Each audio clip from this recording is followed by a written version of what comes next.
Welcome back to my bedroom, you lucky people.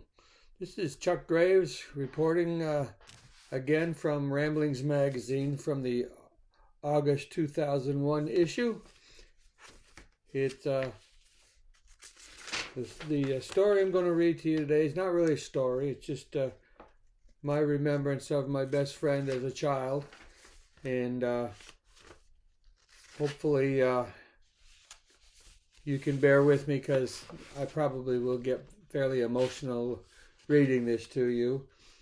But just bear with me, and think you'll like it. This is called Remembering Terry. Terry Dill was my cousin. We were very close from a very, very young age. Going to tell you a little bit about that in this story. And he passed away of his own hand after having been to Vietnam and losing his leg. But we'll we'll not go into that. We'll just talk about Terry and the times we had as kids growing up. This is called Remembering Terry. Terry Dill was my cousin and the best friend I ever had. He was born in March of 1948 and died of his own hand in sadness, frustration, and personal confusion in August of 1979. He left behind a wife with whom he had a strained relationship, mostly of his own doing, and 4 children. When he left this world, he had hoped I would be a big part of their lives as they grew up. But I was having troubles of my own, and I know he knew, in reality, that would probably not happen. He was by no means a saint, and I will not try to make him one.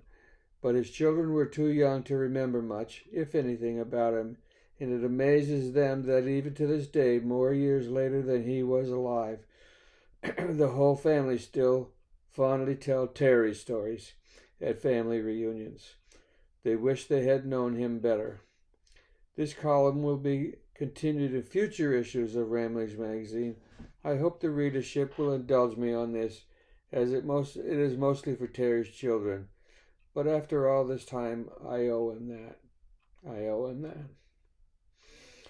I will begin with a page from a diary I tried to keep years ago, but never kept up with. Tuesday, December 9th, 1980. In August of 1979, the saddest thing, the most deepest hurt I've ever known came to pass. The death of Terry. It was an immense shock, but not a surprise. I was way too close to him for it to be a surprise. In fact, I predicted it 2 weeks in advance. But it was one of those things that your head tells you will be, but your heart your heart won't let you really believe it. I've often said I don't want people to be sad at my passing. I want smiles and happiness. So I tried to smile and be happy at the news of Terry's death by thinking back on happy times and wonderful things we did over the years. But each one I thought of only brought deeper sense of loss and greater sadness. I guess if you want people to be happy at your death, you must strive to be mean, low, unfair, vicious, negative, contrary, hateful, spiteful, and I guess you can only be these things naturally because they don't come easy to one who is not that way. And people, at least someone, will see through the facade. I've heard it said that when a friend dies, you lose a friend. But when you die, you lose all your friends. But I think the saddest thing of all about death is that when you die, all your friends lose you. My first remembrance of my cousin Terry were when I was about 4 or 5 years old. I was growing up in the city of Revere, Massachusetts. He lived in Windsor, Vermont, on a cul-de-sac named Phelps Court. I remember there being a narrow tree and fence-lined opening off the main street into a courtyard-like area. Terry's house was straight ahead at the end of the street. Actually, he lived on the second floor, as I remember, apartment of a big old house. Since the house I lived in was a sidewalk lane from a divided four-lane road, I always thought this no-traffic courtyard called Phelps Court was pretty cool. I don't remember much about the apartment except that in the kitchen was one of those cat clocks.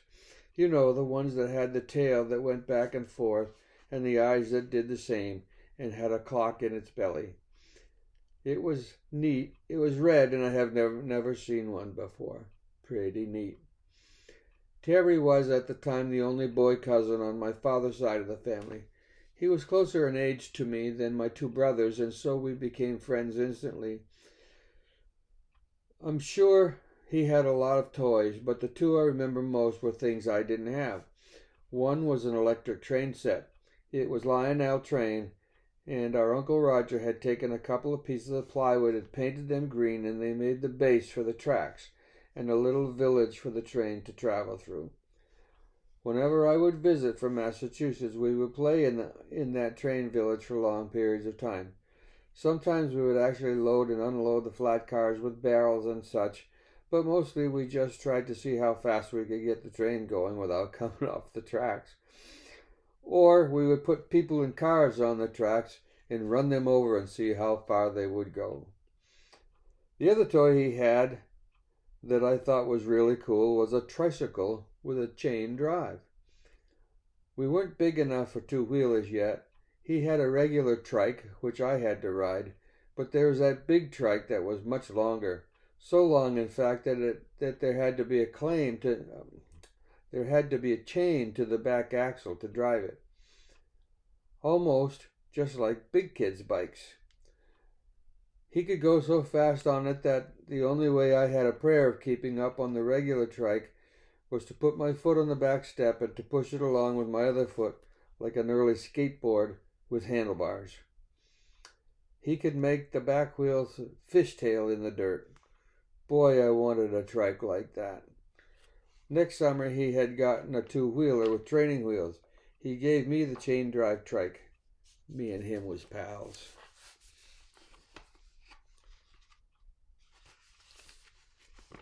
Sometimes our parents would let us walk to the store to buy some penny candy. My parents would give me some money to buy my candy, but Terry always had his own money. He got an allowance for doing his chores. He was an only child and had no father. I remember asking my father almost every year when we were on our way to visit Terry, or when we were on our way home afterwards, why Terry didn't have a father. His answer was always the same. Every time. It's just one of those things. 45 years ago, that's all you said. After a while, I stopped asking. In time, I came to know what it meant. Terry had learned early on how to be self-sufficient and earn what he wanted. I suppose it is also why he was so smart about some things. He had to think for himself. At a very young age, he understood how things worked, including people. He could logic you to death.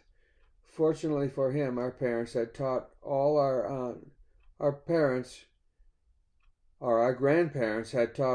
aunts and uncles, including Terry's mother, that for a young child, a perfectly sufficient answer to the question, why, is because I said so.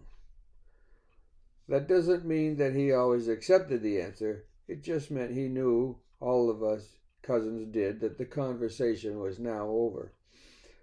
So it was that whenever I went to visit Terry, we would play nicely for as long as we could, and then we would politely ask if we could do something that would be destructive or dangerous or involve trespassing on someone else's property. And we would be told no, and we would ask why, and we would be given a perfectly good reason, and we would want to anyways, and we would be told no, and we would ask why, and we would be told because I said so. And we would stop asking, and we would go out and do it anyways. After our punishment was over, we would go to the store and Terry would buy me some penny candy and a Coke, and we would take them back to the gazebo in the park just outside Phelps Court and sit and talk about what great parents we had. This was the beginning of a reputation Terry and I carried for many years. The family story was that whenever I went to visit Terry for a week or two in the summer, my mother would send Terry's mother sympathy cards, and she would do the same when he came to visit me in Revere, Massachusetts. You have to understand that I was only like that when Terry was around, and he was only like that when I was around. Otherwise, alone, we were two perfect angels. At least that is what we told each other any time we were being punished. I don't remember any specific punishments, usually just sitting in chairs across the room from each other. But I'm certain of two things. One, we always deserved it.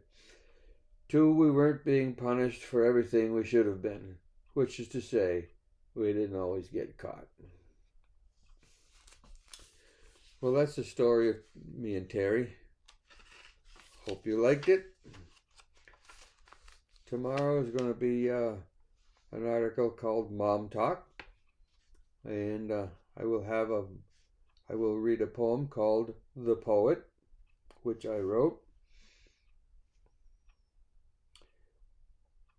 and an observation I made, which I'll give you now. It is difficult for a person to argue with you when you're agreeing with them. Arguments like a rock fight. Every time you throw a word, it gives the other person a rock to throw back at you. So don't fight. Don't waste your time on it. Well, that's it for today, people. Thank you very much for listening. Hope you liked it, and we'll see you tomorrow.